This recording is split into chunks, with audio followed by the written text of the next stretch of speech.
আকাশবাণী আগরতলা। স্থানীয় সংবাদ পড়ছি অনামিকা কর্মকার। এখনকার বিশেষ বিশেষ খবর হলো, মুখ্যমন্ত্রী অধ্যাপক ডাক্তার মানিক সাহা বলেছেন, রাজ্যকে নেশামুক্ত করার কাজে সফলতা আসছে। প্রধানমন্ত্রী নরেন্দ্র মোদী বলেছেন, 2014 সাল থেকে বিভিন্ন খেলাধুলায় ভারতের দক্ষতা ধারাবাহিকভাবে উন্নত হচ্ছে। সিপাহীজলা জেলায় গত এক সপ্তাহে প্রায় 257 কোটি টাকার গাঁজা গাছ ধ্বংস করা হয়েছে। অনূর্ধ্ব 15 বছরের মেয়েদের জাতীয় ক্রিকেটের আসরে গ্রুপের দ্বিতীয় খেলায়ও ত্রিপুরা জয়লাভ করেছে। भारत का खेल मॉडल एथलीट सेंट्रिक हो गया है। टैलेंट की पहचान, साइंटिफिक ट्रेनिंग, उनके न्यूट्रिशन का ध्यान और पारदर्शी चयन, अब हर स्तर पर खिलाड़ियों के हितों को सर्वोपरि रखा जाता है। साथियों, आज देश रिफॉर्म एक्सप्रेस पर सवार है। देश का हर सेक्टर, हर डेवलपमेंट डेस्टिनेशन इस रिफॉर्म एक्सप्रेस से जुड़ रहा है।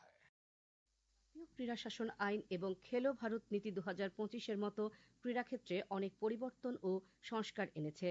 আজ থেকে 11 জানুয়ারি পর্যন্ত অনুষ্ঠিত 8 দিনের এই টুর্নামেন্টে সারা ভারতের বিভিন্ন রাজ্য এবং প্রতিষ্ঠানের প্রতিনিধিত্বকারী 58টি দলের 1000 জনেরও বেশি খেলোয়াড় অংশ নিচ্ছে। এমজিএন রেগাতে বড় ধরনের সংস্কার এনে কেন্দ্রীয় সরকারের নতুন উদ্যোগ ভিবি জিরামজি বা বিকশিত ভারত জিরামজি আইন 2025, যে আইন গ্রামীণ ভারতের উন্নয়নের নতুন দিশা দেখাতে চলেছে। এই নিয়ে একটি প্রতিবেদন। গ্রামীণ ভারতকে আত্মনির্ভর ও শক্তিশালী করার লক্ষ্যে এক ঐতিহাসিক পদক্ষেপ ভিবি জিরামজি আইন 2025। এমজিএন রেগাতে যুগান্তকারী সংস্কার এনে এ আইনে কর্মসংস্থানের আইনগত গ্যারান্টি 100 দিন থেকে বাড়িয়ে 125 দিন করা হয়েছে। আধুনিক ডিজিটাল জনপরিকাঠামো, বায়োমেট্রিক প্রমাণীকরণ, মোবাইল ভিত্তিক নজরদারি ইত্যাদির মাধ্যমে কাজ আরও জোরদার হয়েছে, যার ফলে খুশি গ্রামীণ এলাকার কৃষকরাও। আমি সুমন মালাকার, বাড়ি ঊনকোটি জেলার কৈলাসহরে। গ্রামীণ রোজগারের জন্য নতুন আইন ভিবি জিরামজি দেশে লাগু হয়েছে।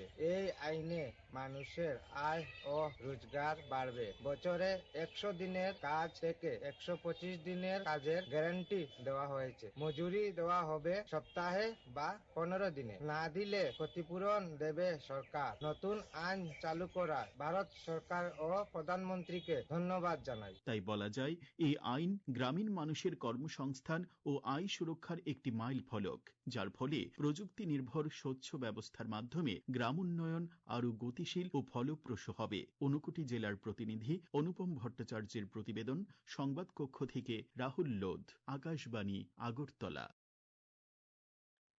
গ্রামোন্নয়ন মন্ত্রী শিবরাজ সিং চৌহান আজ বলেছেন, মনরেগা দুর্নীতির সমার্থক হয়ে উঠেছিল, যেখানে শ্রমিকদের প্রায়শই বসিয়ে রাখা হতো এবং নিয়মিতভাবে শোষণ করা হতো। নতুন দিল্লিতে এক সাংবাদিক সম্মেলনে শ্রী চৌহান কংগ্রেসকে নতুন গৃহীত বিকশিত ভারত গ্যারান্টি ফর রোজগার এবং আজীবিকা মিশন গ্রামীণ জিরামজি আইন সম্পর্কে জনগণকে বিভ্রান্ত করার অভিযোগ করেন। শ্রী চৌহান বলেন, বিশাল বাজেট থাকা সত্ত্বেও এমজিএন রেগা গ্রামগুলোর স্থায়ী সম্পদ তৈরি বা দীর্ঘমেয়াদী উন্নয়নে কোনো ভূমিকা পালন করেনি। পূর্ববর্তী আইনের ত্রুটিগুলো তুলে ধরে মন্ত্রী বলেন, বিকশিত ভারত জিরামজি শ্রমিকদের স্বার্থ রক্ষা করবে। তিনি বলেন, বর্ধিত বেতন এবং বেকারত্ব মজুরি, বিলম্বিত বেতনের সুদ এবং পূর্ববর্তী 100 দিনের থেকে বাড়িয়ে 125 দিনের কর্মসংস্থান গ্যারান্টি রয়েছে। আপনার খবর শুনছেন আকাশবাণী আগরতলা কেন্দ্র থেকে। আকাশবাণীর সংবাদের আপডেট পেতে লগ ইন করুন www.newsonair.com এবং নিউজ অন এআইআর অ্যাপ এবং টুইটার ও ফেসবুক প্ল্যাটফর্মে এআইআর নিউজ অ্যালার্টসে। ইউটিউবে লক্ষ্য করুন নিউজ অন এআইআর অফিসিয়ালে। এছাড়াও আকাশবাণী আগরতলা সংবাদ আপডেট পেতে দেখুন টুইটার বা এক্স হ্যান্ডেলে আকাশবাণী নিউজ আগরতলা, ফেসবুকে এআইআর নিউজ আগরতলা এবং ইউটিউবে আকাশবাণী নিউজ আগরতলা। নেশামুক্ত ত্রিপুরা গড়ার অঙ্গ হিসেবে সিপাহীজলা জেলায় অব্যাহত রয়েছে অবৈধ গাঁজা বাগান ধ্বংস অভিযান। সিপাহীজলা জেলার পুলিশ সুপার বিজয় দেববর্মা জানিয়েছেন, গত এক সপ্তাহে সিপাহীজলা জেলায় প্রায় 34,33,024টি গাঁজা গাছ ধ্বংস করা হয়েছে, যার আনুমানিক বাজার মূল্য প্রায় 257 কোটি টাকা। তিনি জানান, আজও প্রায় 2 লক্ষ গাঁজা গাছ কাটা হয়েছে। 2025 সাল বিশ্ব রাজনীতিতে নেহাতি একটি বছর ছিল না। বিশ্ব মঞ্চে ভারতের উত্থানের একটি যুগান্তকারী অধ্যায়। অর্থনৈতিক অনিশ্চয়তা, ভূ রাজনৈতিক অস্থিরতা এবং ক্ষমতার পরিবর্তনশীল সমীকরণের মাঝে প্রধানমন্ত্রী নরেন্দ্র মোদী আন্তর্জাতিক বিষয়ে এক কেন্দ্রীয় স্থিতিশীলতার প্রতীক হিসেবে আবির্ভূত হন। দেশের সিদ্ধান্তমূলক অর্থনৈতিক নেতৃত্ব থেকে বিদেশে আত্মবিশ্বাসী কূটনীতি, প্রতি ক্ষেত্রে নিজের দক্ষতায় তিনি ধারাবাহিক বিশ্ব মনোযোগ এবং সমীহ আদায় করেছেন। একটি প্রতিবেদন। অবলীলায় বলে দিতে পারে 2025 প্রধানমন্ত্রী নরেন্দ্র মোদী কেবল ভারতের নেতা হিসেবে নন, বরং দক্ষিণ বিশ্ব এবং বৃহত্তর আন্তর্জাতিক ব্যবস্থার ভবিষ্যৎ নির্ধারণকারী এক গুরুত্বপূর্ণ কণ্ঠস্বর হিসেবে গোটা দুনিয়ার আস্থার জায়গায় নিজেকে তুলে নিয়ে গেছেন। 1. ট্রাম্পের শুল্ক নীতির বিরুদ্ধে অবিচল ঢাল হয়ে ওঠা। 2. 8.2% প্রবৃদ্ধির বিস্ময়কর বাস্তবতা। 3. অপারেশন সিন্দুর সন্ত্রাসের বিরুদ্ধে এক নতুন প্রতিরোধী বক্তব্য। 4. অভূতপূর্ব 29তম আন্তর্জাতিক সম্মান। 5. উন্মুক্ত বাণিজ্য সংস্থা বা FTA বিপ্লব, আন্তর্জাতিক বাণিজ্য সক্রিয়তার দ্বার উন্মোচন। 6. সংসদীয় কূটনীতি, দক্ষিণ বিশ্বের বলিষ্ঠ কণ্ঠ হিসেবে প্রতিষ্ঠা লাভ। 7. প্রধানমন্ত্রী মোদীকে নিয়ে বিশ্বব্যাপী প্রশংসা। এবং 8. প্রোটোকল বহির্ভূত ব্যক্তিগত সম্পর্ক, যেখানে বিশ্বের বিভিন্ন দেশের শীর্ষ নেতা এবং বিশিষ্ট মানুষ আন্তরিকতায় ভারতের বর্তমান প্রধানমন্ত্রীকে আত্মিক সম্পর্কের সূত্রে আপন করে নিয়েছেন। সংবাদকক্ষ থেকে সুমন ভট্টাচার্য, আকাশবাণী, আগরতলা।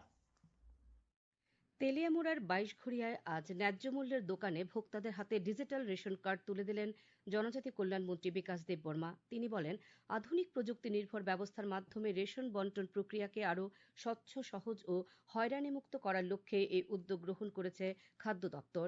প্রশাসনের পক্ষ থেকে জানানো হয়েছে, আগামী দিনে মহকুমার অন্যান্য এলাকাতেও ধাপে ধাপে ডিজিটাল রেশন কার্ড ব্যবস্থা কার্যকর করা হবে। আগরতলা নজরুল কলাক্ষেত্রে আজ প্রদেশ বিজেপির উদ্যোগে প্রয়াত অধ্যক্ষ বিশ্ববন্ধু সেনের শ্রদ্ধাঞ্জলি ও স্মৃতিচারণ সভা অনুষ্ঠিত হয়। প্রয়াত অধ্যক্ষের প্রতিকৃতিতে পুষ্পার্ঘ্য অর্পণের মধ্য দিয়ে শ্রদ্ধা নিবেদন করেন মুখ্যমন্ত্রী অধ্যাপক ডাক্তার মানিক সাহা। মুখ্যমন্ত্রী প্রয়াতের জীবনের নানা দিক তুলে ধরে রাজ্য রাজনীতি এবং দল ও সরকারের প্রতি তাঁর অবদানের কথা স্মরণ করেন। অনুষ্ঠানে উপস্থিত ছিলেন পর্যটন মন্ত্রী সুশান্ত চৌধুরী, ক্রীড়ামন্ত্রী টিঙ্কু রায়, বিজেপির প্রদেশ সভাপতি রাজীব ভট্টাচার্য, বিধানসভার মুখ্য সচেতক কল্যাণী রায় সহ অন্যান্যরা। লুইস ব্রেইলের 218তম জন্মজয়ন্তী উপলক্ষে অল ত্রিপুরা ব্লাইন্ড অ্যাসোসিয়েশনের উদ্যোগে আজ সুকান্ত একাডেমির প্রেক্ষাগৃহে এক অনুষ্ঠানের আয়োজন করা হয়। এর উদ্বোধন করেন ত্রিপুরা মানবাধিকার কমিশনের চেয়ারম্যান তথা উচ্চ আদালতের অবসরপ্রাপ্ত বিচারপতি অরিন্দম লোধ। অনুষ্ঠানে চলতি শিক্ষাবর্ষে ত্রিপুরা মধ্যশিক্ষা পর্ষদ থেকে যে সকল দৃষ্টিহীন শিক্ষার্থী মাধ্যমিক ও উচ্চ মাধ্যমিক পরীক্ষায় সাফল্য অর্জন করেছেন তাদের সম্বর্ধনা জানানো হয় এবং দৃষ্টিহীনদের মধ্যে চলন সামগ্রী প্রদান করা হয়। এদিকে আগরতলা প্রেস ক্লাবে অল ত্রিপুরা ব্লাইন্ড কমিটির উদ্যোগে আয়োজিত অনুষ্ঠানে দ্বিতীয় উত্তর পূর্বাঞ্চলীয় প্যারা অলিম্পিক গেমস 2025-এ পদক জয়ী খেলোয়াড়দের বিশেষ সম্বর্ধনা প্রদান করা হয়। অনুষ্ঠানের উদ্বোধন করেন ত্রিপুরা ক্রীড়া পর্ষদের সচিব সুকান্ত ঘোষ। SC/ST সংরক্ষণ, বর্তমান প্রেক্ষাপট, চ্যালেঞ্জ ও ভবিষ্যৎ শীর্ষক এক সেমিনার আজ মুক্তধারা অডিটোরিয়ামে অনুষ্ঠিত হয়।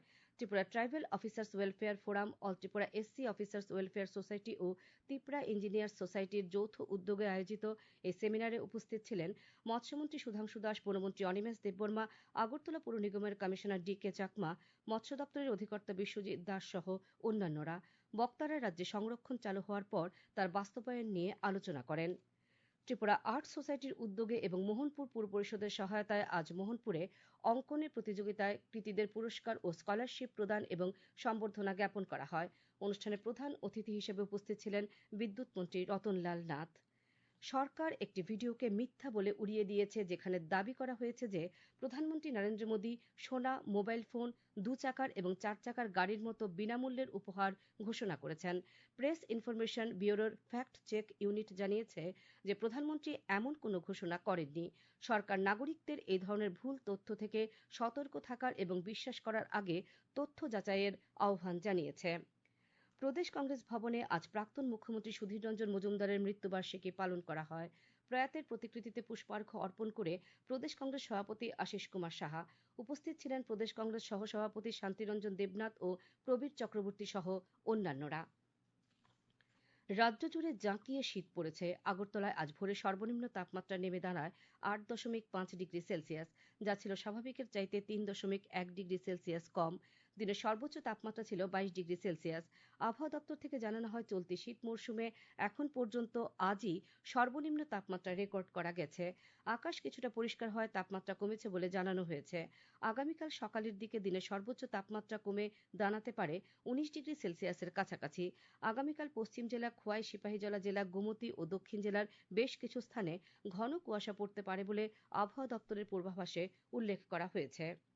অনূর্ধ্ব 15 বছরের মেয়েদের জাতীয় ক্রিকেটের আসরে গ্রুপের দ্বিতীয় খেলায়ও ত্রিপুরা জয়লাভ করেছে। গুয়াহাটিতে অনুষ্ঠিত খেলায় আজ রাজ্যদল 9 উইকেটে নাগাল্যান্ডকে পরাজিত করে।